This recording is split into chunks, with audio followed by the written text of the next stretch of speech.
What up, crew? Welcome back to CineChamber. Today, we're talking about a Netflix documentary called Louie Theroux, Inside the Manosphere. This is a movie that came out this year in 2026, and I never really knew who Louie Theroux was, but apparently he's a fairly famous documentarian. Louie Theroux, Inside the Manosphere, is with a rare access to no holds barred. The acclaimed documentarian investigates a growing ultra-masculine network and its controversial influencers. So yeah, this movie basically just stars this guy, Louie Theroux, who has made a number of, I guess, popular documentaries. I believe he's British. And I had never heard of him, but he kind of just delves into the Manosphere, a definitely more American cultured thing, but I know it's also pretty British as well, since kind of Western countries have this Manosphere influence over them. Louie Theroux's made stuff like a Scientology movie, a movie about Nazis. He even in 2000 made a movie about Jimmy Savile, which kind of is interesting to me because Jimmy Savile gets exposed in like 2012. Jimmy Savile is this very famous British kind of pedophile who had big connections with a lot of people over in Britain, like people that he shouldn't have had connections with. And so it's really interesting that he made this documentary about Jimmy Savile before he was kind of a known like pedophile. I don't know too much about it. What I really know about Jimmy Savile, how I even learned about him myself, is in the movie 28 Years Later and 28 Years Later, The Bone Temple, there's a character named Jimmy, and he has kind of this cult of Jimmys, and he dresses in this tracksuit, and he's got this weird long blonde hair, and in the 28 Years Later movies, the world had ended, or the zombies had ended happened in the UK, British Kingdom. And the main guy, Jimmy, of this cult of Jimmys, kind of modeled himself after Jimmy Savile, which is whatever, either here or there. That's kind of just funny random information to me. So yeah, this is a political documentary, which definitely is, because it's talking about the Manosphere. It's a documentary because, of course, Louie Theroux is a documentarian. And Louie Theroux, just kind of goes around to these different Manosphere influencer type people and kind of hangs out with them and talks to them and sees the kind of antics they get up to. And they're all kind of just, in my personal opinion, douchey. They're kind of just ego-driven, pretty narcissistic, minimal morally, people with minimal morals. And there's just a few people that I want to talk about in this. Let me see here. Hold on. I'm missing one person that I want to pull up. Yeah, here he is. Okay, so the first person we're going to talk about a little bit here on screen is Sneako. Not that guy, sorry, the guy right before. Sneako is the only one of these people that I knew about prior to watching this movie. Now, I'm going to be full honest. I didn't know what Sneako looked like. I really know minimal about Sneako other than that he's, an American YouTuber that is incredibly eccentric in a bad way and is apparently a part of the Manosphere. I guess I didn't really know he was. I just know he was a infamous kind of American douchebag from what I've heard about. Again, I really barely know who Sneako is, but he's the only one that's big enough for me to know prior to watching this movie. And so, again, the documentary is just about the people in the Manosphere, and apparently Sneako's one of them. And Sneako in this is he's the most unhinged, I would say, of all of the people. He has his kind of gimmicks. He's a big Trump supporter, which I am not. But in the movie, he portrays to be a big Trump supporter. And I don't really know what there is to really talk about him. He had a bunch of crazy theories about, I don't even really know what the theories were, but it's very conspiracy driven. And definitely theories that I've heard before, and he chooses to believe in these kinds of theories, like that maybe, I don't know if it's per se something, this exact one, but like the great replacement theory, I don't think that one was a part of it, but I do believe he thinks that Jews like are trying to destroy the world and run all the banks and make everybody gay. I believe, it's been a minute since I've seen this, but I believe it was some kind of conspiracies about that. Maybe, I'm pretty sure he believed in the reptilian theory of some of the most powerful people in the world being reptilian instead of human. I don't know, man. It's crazy. He's the only one I really knew. Okay, so we're going to get into, I guess, I'll do the main guy who was mostly in it as far as the Manosphere side of people last. The next guy I think on the list is this guy named Myron Gaines. Now, Myron Gaines, he runs some kind of podcast where he gets a bunch of what he considers to be dumb women on there and proceeds to just kind of make fun of them with him and his like co-star. That's kind of their main thing. He was very, in my opinion, a weak person. Again, very ego driven. These guys all have very similar characteristics, but he's very ego driven. He's very in my opinion, a weak person. He has this girlfriend that gets interviewed by Louie Theroux in the documentary a little bit. And he's like standing there with her.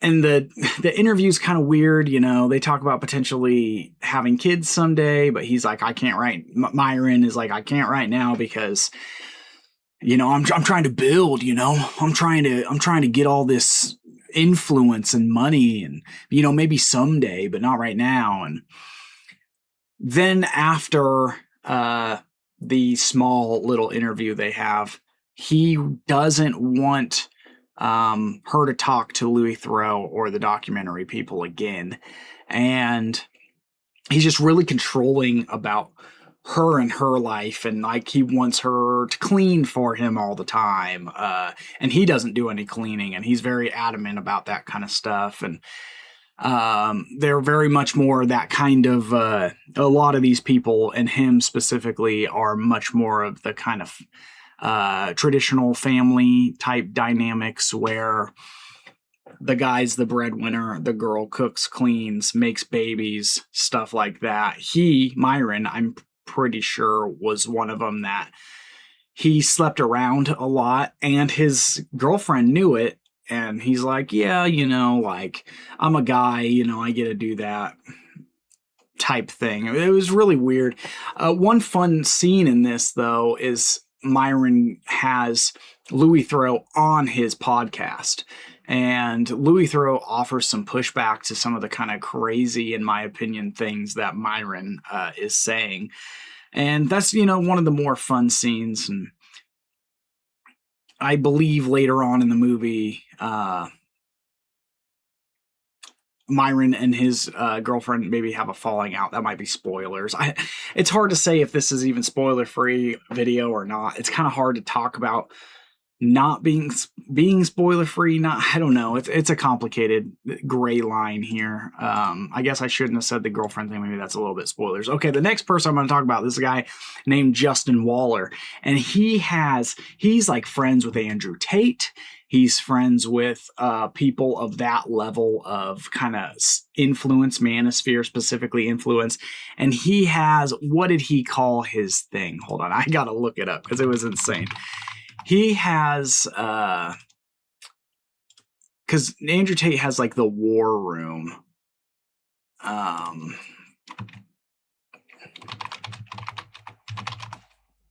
And this guy, Justin Waller, he has something similar to Andrew Tate's The War Room.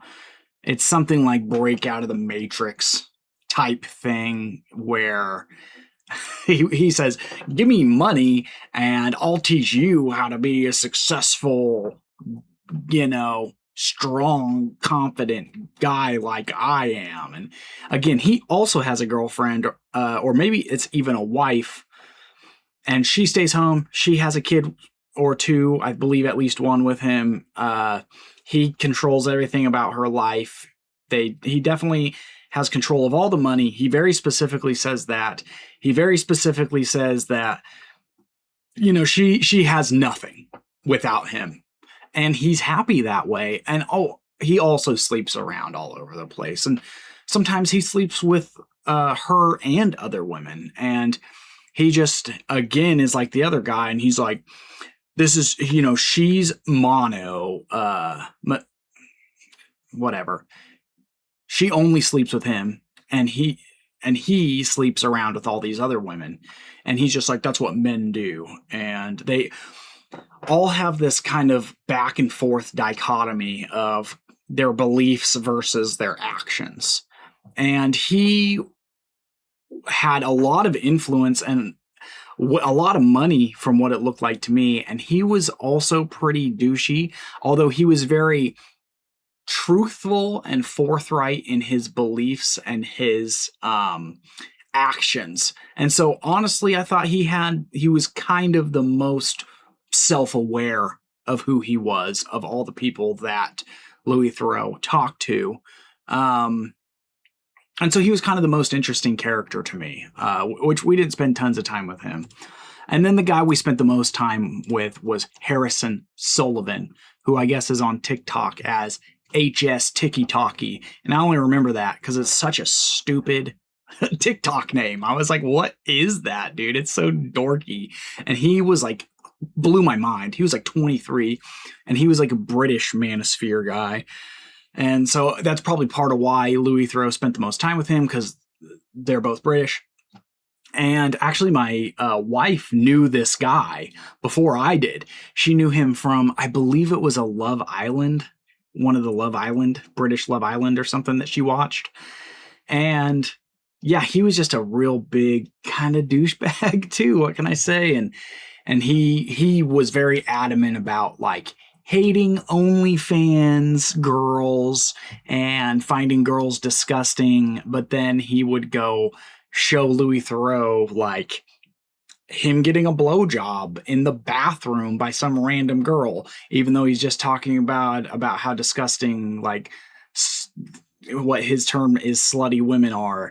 And he would like complain or hate on girls who did OnlyFans, but then also manage and help grow girls' OnlyFans as long as he gets a portion of the money. And so he had, to me, had the least morals of pretty much everybody, because he was just trying to get rich and have influence and be famous as much as he could. And he would even do like To Catch a Predator type stuff, where somebody would say that some guy that they're talking to is coming there to meet a young underage girl, and then him and his friends would like show up and try to expose this guy, and sometimes they would like end up beating him up or doing physical assault on him. And it was like mind-blowing to me, just how ridiculous this guy acted and how just unhinged a lot of the people in this movie were. So either way, as far as a documentary goes, it was fine. It's more of just like a hangout session with these guys from a perspective that I view more aligned with, which is just kind of seeing these guys in a kind of disgraceful position, or that they're just kind of losers, really. But again, as far as a documentary goes, I mean, it's a well-produced documentary, but it doesn't really say anything. It's just a big hangout session with these guys. I don't really know what, like, other than to just talk about the Manosphere. There was no point to it, in my opinion, and Louie Theroux didn't have much in the way of any kind of discussion around this other than to create a movie to have a discussion around. Like, but he himself had no real position much. I mean, he did, but not much as far as the whole of the documentary goes. I just felt like there wasn't much commentary on the Manosphere other than just, here's us hanging out with Manosphere people.